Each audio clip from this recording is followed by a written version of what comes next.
Баршаларыңызға қайырлы күн. Бүгін осындай өте дәмді әрі жып-жұмсақ болып шығатын пирожнилардың жасалу жолымен бөлісетін боламын. Видеоны соңына дейін қарап, менің каналыма тіркелмеген болсаңыз тіркеліп, лайк басып қолдап отырыңыз.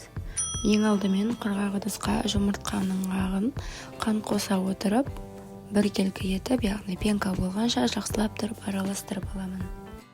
Осындай аппақ масса болу керек. Осының үстіне жұмыртқаның сарысын 2-3 бөлікке құйып, оны да толықтай осылай араластырып алатын боламын. Осындай өте нәзік әрі воздушный масса дайын болды. Енді осының үстіне 50 грамм сұйық май және де 50 грамм сүтті құямын. Қажетті ингредиенттерді описание бөлімінде қалдырамын.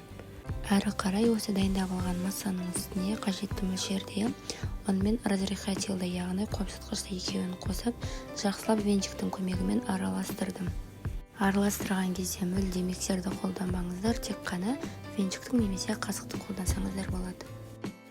Енді осы дайын болған тестаны пісіремін. Менде 28 диаметрлі форма. Осы формаға құйып, алдын ала 180 градуста қызып тұрған пеште 20-25 минут аралығында пісіріп аламын.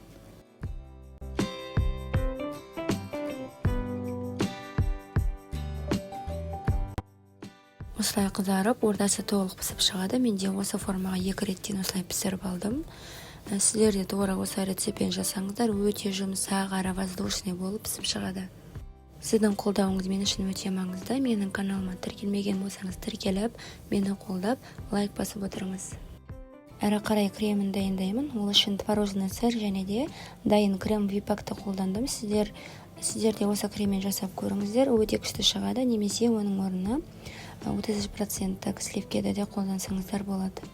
Творожный сырдың үстіне дайын крем випакты құйып, жақсылап біркелкі етіп, қоюланғанша араластырамын. Енді осы кремді пирожныйдың, яғни корждың үстіне салып шығатын боламын. Ортасына сәл көптеу салыңыздар, себебі пирожниларыңыз өте биік әрі өте әдемі көрінетін болады. Осылай ортасына крем толықтай салып, қасықтың көмегімен осылай кремді жайып шықтым. Немесе сіздер одноразовый мешок, яғни кондитерский мешокты да қолдансаңыздар болады. Маған осылай қасықпен ыңғайлы болды. Осылай кремін толық жағып шыққаннан кейін үстіне екінші коржды орналастырамын. Оның үстіне де аздап крем жағып, осылай біркелкі етіп тегістеп аламын. Енді осы дайын болған пирожныйды 4-5 сағат көлемінде немесе бір түнге холодильникке қалдырсаңыздар болады. Міндетті түрде бетін жауып қалдырыңыздар.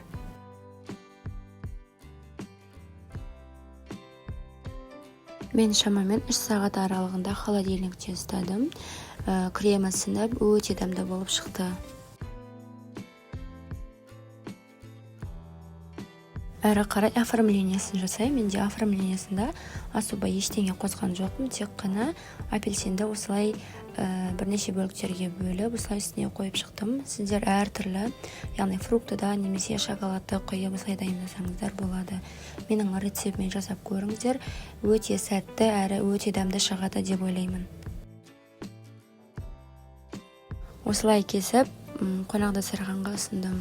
Қонақтарыма өте қатты ұнады. Сіздер де тура осы рецептпен жасап көріңіздер. Менің каналыма тіркелмеген болсаңыз тіркеліп, лайк басып, мені қолдап отырыңыз.